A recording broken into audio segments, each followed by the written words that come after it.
Supreme court का जो ऐतिहासिक फैसला है, अगर उसके बारे में बात करें तो इसमें सबसे एक बड़ा सवाल है कि बेटी कब जो है नहीं कर सकती है प्रॉपर्टी पर दावा। यानी जो बेटी का अधिकार है उसमें अगर बात करें तो कुछ ऐसे कंडीशन हैं, और ये सुप्रीम कोर्ट का भी ऐतिहासिक फैसला है।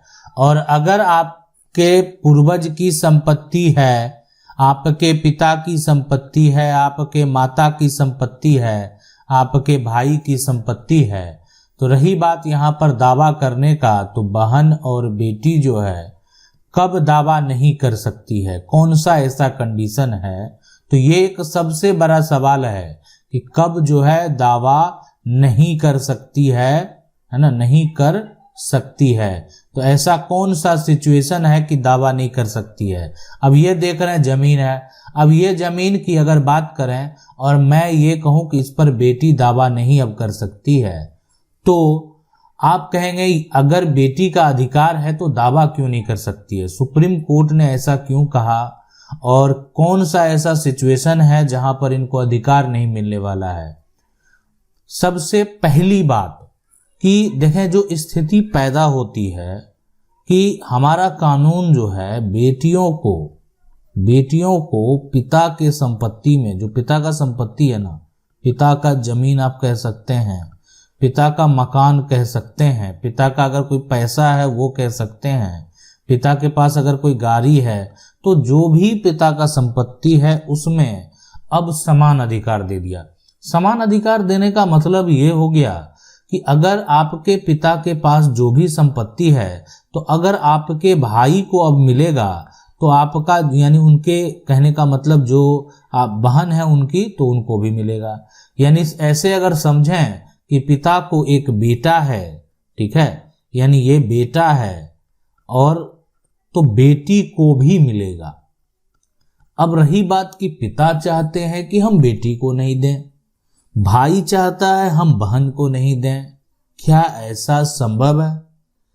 क्या ऐसा कोई कानूनी जो तरीका है जिसपे कि बेटी दावा नहीं कर सकती है, बहन प्रॉपर्टी पर दावा नहीं कर सकती है? क्या कहता है हमारा कानून, उसको आप जरूर समझ लीजिए। सबसे पहली बात, अगर कोई पिता अपनी बेटी को संपत्ति से वंचित करना चाहे, यानी अगर अब जो पिता हैं वो अपने बेटी को संपत्ति अब नहीं देना चाहते, अगर ठीक है बेटी दावा कर रही है कि नहीं हम पिता के संपत्ति में जो मेरा हक बनता है, जो मेरा कानूनी अधिकार बनता है, तो वो हम प्राप्त कर लेंगे, वो हमको चाहिए, हमको भी अपना हक चाहिए, अगर मेरे भाई को मिला है तो मुझे भी चाहिए। तो ऐसा अगर कोई दावा करती है तो क्या कोई पिता अपने बेटी को उस संपत्ति से वंचित कर सकती है? तो मैं कहूंगा इसमें हाँ, और मैं ये कहूंगा नहीं। यानी हाँ भी और नहीं भी, वंचित कर भी सकते हैं पिता और नहीं भी कर सकते हैं। अब तो यहां पर कन्फ्यूजन वाली बात है कि ऐसा क्यों वंचित कर सकते हैं और नहीं भी कर सकते हैं। देखें, हाँ कहने का मतलब ये है, ये किसके लिए हाँ और नहीं है कि प्रॉपर्टी से जो है एक तरह से उनको वंचित कर देना, प्रॉपर्टी में हक नहीं देना, तो वो कर सकते हैं, वो संभव है। और वो संभव है जो है यहाँ पर स्व अर्जित संपत्ति के साथ, यानी ये जो संभव है ना वो है स्व अर्जित जो संपत्ति है, स्व अर्जित संपत्ति, ठीक है, संपत्ति, उसी के लिए ये संभव है। यानी अगर जो पिता के पास स्व अर्जित संपत्ति है और पिता चाहते हैं कि अब ये संपत्ति जो है हम बेटे के नाम कर दें, तो इसमें बेटी का कोई भी अधिकार नहीं होगा, कोई भी कानूनी अधिकार नहीं होगा। बेटी कभी भी ये स्व अर्जित संपत्ति के लिए दावा नहीं कर सकती है, ठीक है, इसलिए कि संपत्ति स्व अर्जित है, और अगर संपत्ति स्व अर्जित है तो बेटी का दावा करना ही गलत होगा। अब अगर ये पिता के नाम पे ही रह गया तो दावा कर सकती है। अगर ये संपत्ति जो है अब पिता का नाम नहीं है, पिता की मृत्यु हो चुकी है स्वर्जित संपत्ति में, और अब ये पिता के नाम पे भी नहीं है, बेटे के नाम आ गया है, तो भी दावा नहीं कर सकती है। लेकिन कुछ ऐसे कंडीशन हैं जहां पर दावा संभव है वो भी हम आपको जरूर बताएंगे। पहले इसका नहीं वाला जवाब दे। अब नहीं वाला में अगर कहने का मतलब ये हो गया कि कब जो है यहां पर पिता जो है वंचित कर सकते हैं, नहीं कब कर सकते, तो नहीं कहने का मतलब है, हम एक शब्द में बोलेंगे, खानदानी संपत्ति है ना, खानदानी जो है खानदानी संपत्ति है जिसके पास, है ना, तो खानदानी संपत्ति में सभी का अधिकार। इसमें पिता जो है ना अगर चाहेंगे भी कि हम अपने बेटी को वंचित कर दें, मेरा बेटी का कोई भी कानूनी अधिकार यहां नहीं मिलने वाला, तो ये सोचकर भी पिता इस पे किसी प्रकार का कोई एक्शन नहीं ले सकता। इसलिए ये जो है कोई अपनी मर्जी से अगर चाहे किसी को बेदखल करना तो ये संभव नहीं है। हाँ, कोई अपनी मर्जी से अपनी संपत्ति को किसी को देना चाहे तो दे सकता है। कहने का मतलब है कोई अपना हक देना चाहे वो दे सकता है, लेकिन अपनी मर्जी से अगर आप सोचेंगे कि खानदानी संपत्ति से किसी को बेदखल कर दें तो ये संभव नहीं है।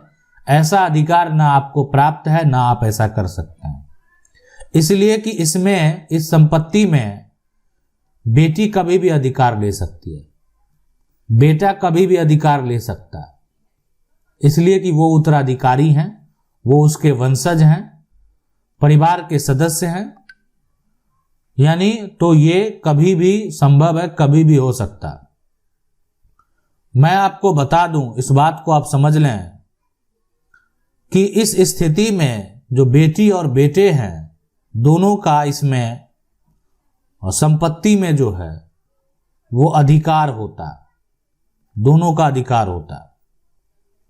तो इसलिए यहां पर खानदानी संपत्ति में आप बेटी को वंचित नहीं कर पाएंगे, किसी भी हालत में वंचित नहीं कर पाएंगे।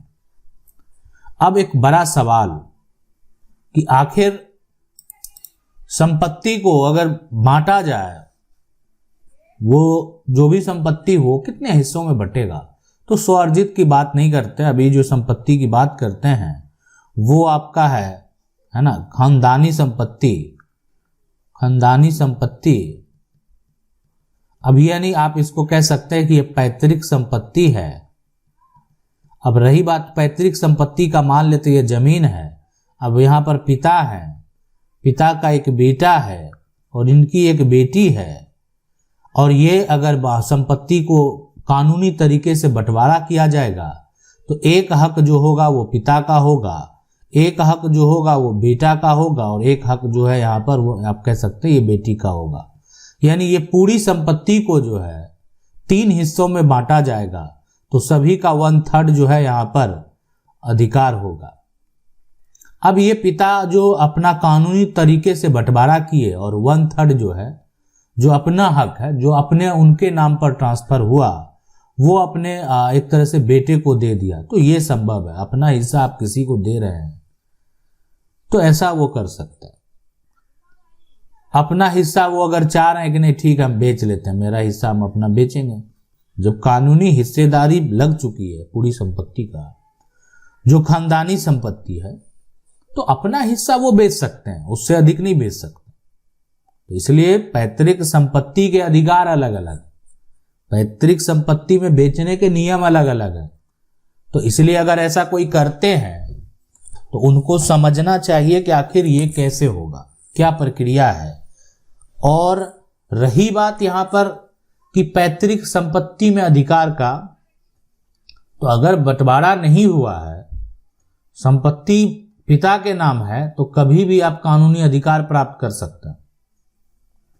यानी कोई भी जो बहन है, जो बेटी है, वो अगर प्रॉपर्टी में अधिकार वो चाहते हैं, अपने पिता की संपत्ति में अधिकार चाहते हैं, तो उनको कभी भी कानूनी अधिकार मिलेगा। उन अधिकारों से उनको कोई भी वंचित नहीं कर सकता है।